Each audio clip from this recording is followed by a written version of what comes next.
capital of China. This, the great city of Shanghai, on a September day in 1937. This, the fearful beginning of a new kind of war. This, the first mass bombing from the air of a helpless civilian population.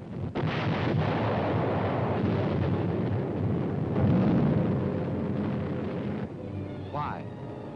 Why are these innocent Chinese men, women, children to die beneath the hail of Japanese bombs? To find the answer to this question, we must first understand something about China and Japan. And to understand China, three facts must never be forgotten. China is history. China is land. China is people. Chinese history goes back for more than 4,000 years. That's a long time. It was only 168 years ago that Washington crossed the Delaware. Only 452 years have passed since Columbus discovered America. It's 1,500 years since the world saw the fall of the ancient Roman Empire.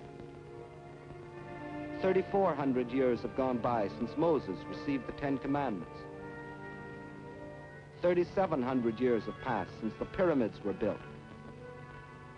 But more than 4,000 years ago, the Chinese Empire was already in existence. And more important, so was the Chinese civilization, a civilization of art and learning and peace.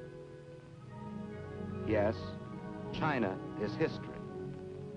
And China is also land, more land than the entire continent of Europe, a third larger than the United States, and rich in raw materials. This vast area consists of China proper and 4 outer provinces. To the north is Manchuria, huge and desolate, but abounding in raw materials. Next to Manchuria are Mongolia and Xinjiang. Here lies the Gobi Desert, a vast plateau twice the size of Texas, inhabited by nomad tribes who lead their camel caravans back and forth over ancient trade routes. To the west is Tibet, the icy roof of the world, its borders encompassing the eastern end of the Himalayan mountains, the mystery land that few have entered. And from these vast mountains of the west rise the 3 great rivers which are China's lifeblood. The northernmost of these is the Huanghe, the Yellow River, often known as China's sorrow because of its frequent flooding. Far to the south flows the Xinjiang, the Pearl River, which enters the sea past the great ports of Canton and Hong Kong. But the greatest river of all is the one that flows between, the Yangtze, winding for 3,000 miles through the heart of China, bringing fertility to the good earth and bearing upon its broad waters half the commerce of China. Yes, China is land, next to Russia, the largest country in the world. But most important, China is people, 450 million of them.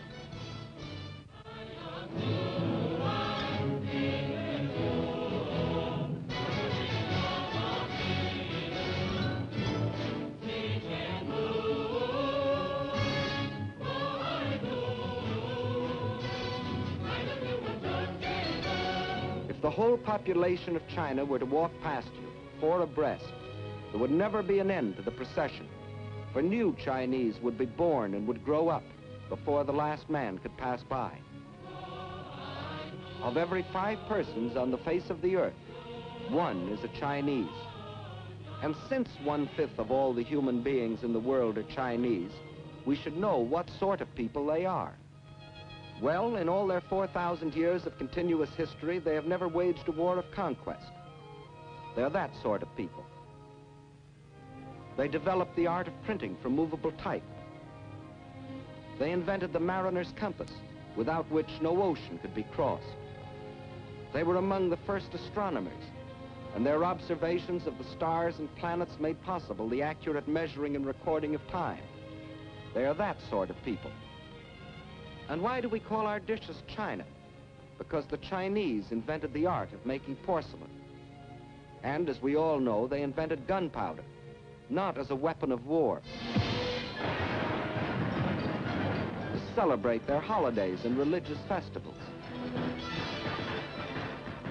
And it was one of China's great philosophers who, 500 years before the birth of Christ, gave mankind these words: "What you do not want done to yourself, do not do to others." They are that sort of people, enriching the world in which we live. Yes, China is incredibly old, incredibly big, incredibly populous. Yet it was until recently a land with which few of us concerned ourselves. But now a great change has taken place. China is now our fighting ally, or more accurately, we are China's. For China has been fighting our enemy, Japan, for 7 long years. Why is this? Why have the Chinese, who in all their 4,000 years of history had never waged an aggressive war, been forced to fight? To fight and die by the millions. Because China is land, 4 million square miles of it. And because China is people, 450 million of them. And because Japan had a plan to use them both. That plan was finally stated in the Tanaka Memorial, a blueprint for world conquest, formulated in 1927 by Baron Gishi Tanaka, the Japanese foreign minister. In order to conquer the world, we must first conquer China. Here was their mad dream. Phase 1, the conquest of Manchuria for raw materials. Phase 2, the absorption of China for manpower, piece by piece, so as not to arouse the rest of the world. Phase 3, a triumphant sweep to the south to seize the riches of the Indies. Phase 4, the eastward move to crush the United States. One fact was obvious. China was to be the giant back on which Japan would ride to world conquest, just as Russia was to be enslaved for German use. But how was it possible for Japan, only 1/20th the size of China, and with only 1/6 its population, to think of conquering China, much less the world? There were 2 main reasons for this. In the first place, modern China, in spite of its age-old history, was like the broken pieces of a jigsaw puzzle, each piece controlled by a different ruler, each with his own private army. In modern terms, China was a country, but not yet a nation, while Japan was a united, well-knit, highly regimented military dictatorship. The second reason lies in the uses each country made of our Western civilization. Let's see what China took. You will notice that this is a very old piece of film. Actually, it is more than 30 years old, and it shows a very great man by the name of Sun Yat-sen. In 1911, this man fathered a people's revolution, which brought to an end China's ancient imperial government and began its new era as a modern republic, winning for himself in Chinese history as secure a place as George Washington has in ours.